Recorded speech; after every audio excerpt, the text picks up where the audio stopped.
Vincent John C. Rivera from BSHM 1 Block 8.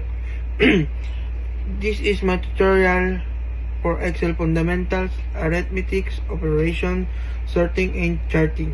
In this video, I will demonstrate how to enter data, perform arithmetic operations, sort data, and create a chart using Microsoft Excel.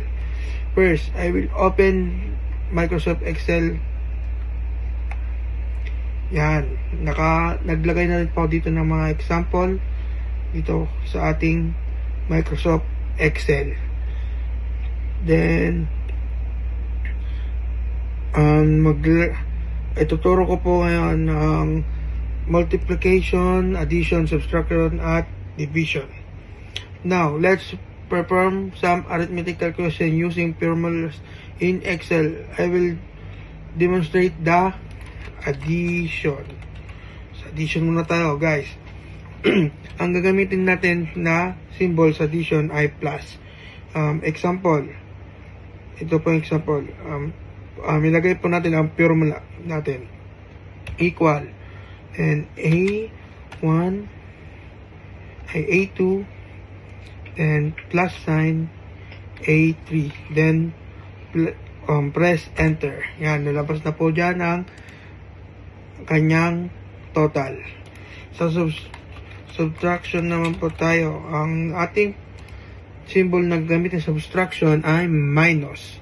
Tulad lang po ng formula natin, equal A5 minus A6. Then press enter. Yan lang po, nalabas na dyan. Sa multiply naman po tayo, multiply.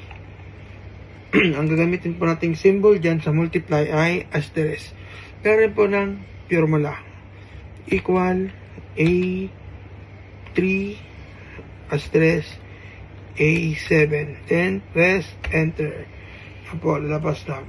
Sa division naman po tayo, ang gagamitin nating symbol ay slash. Yan po, division or divide po kung tawagin.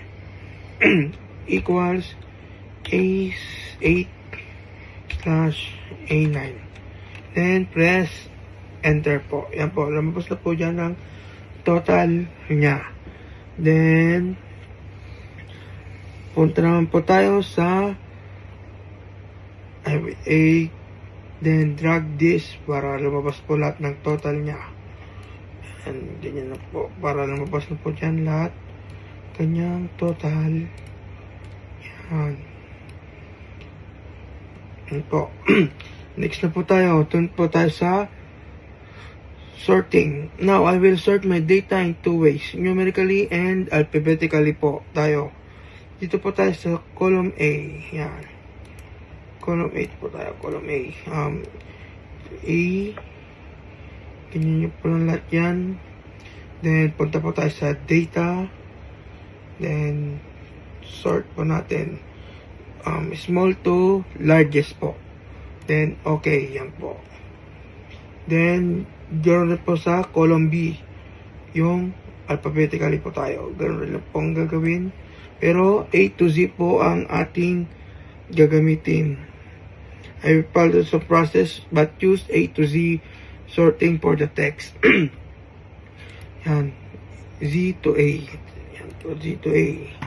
Yan po, sunod-sunod na po yan.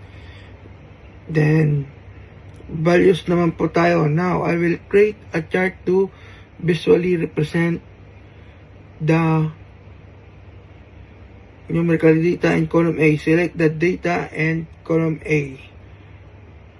Yan. Select po column A. Then, go to insert tab. Dito po sa taas. Yan po. Choose a chart type. Yan. Chart type. And click OK.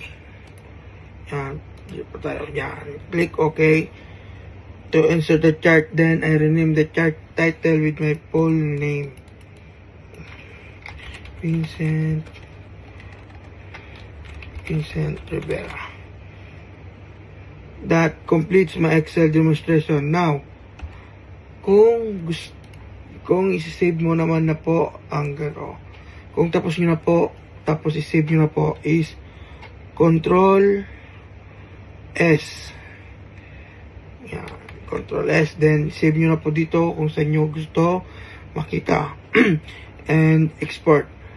Thank you for watching, and I will hope this tutorial was helpful. If you have any question, feel free to ask, and have a great day, sir. Thank you.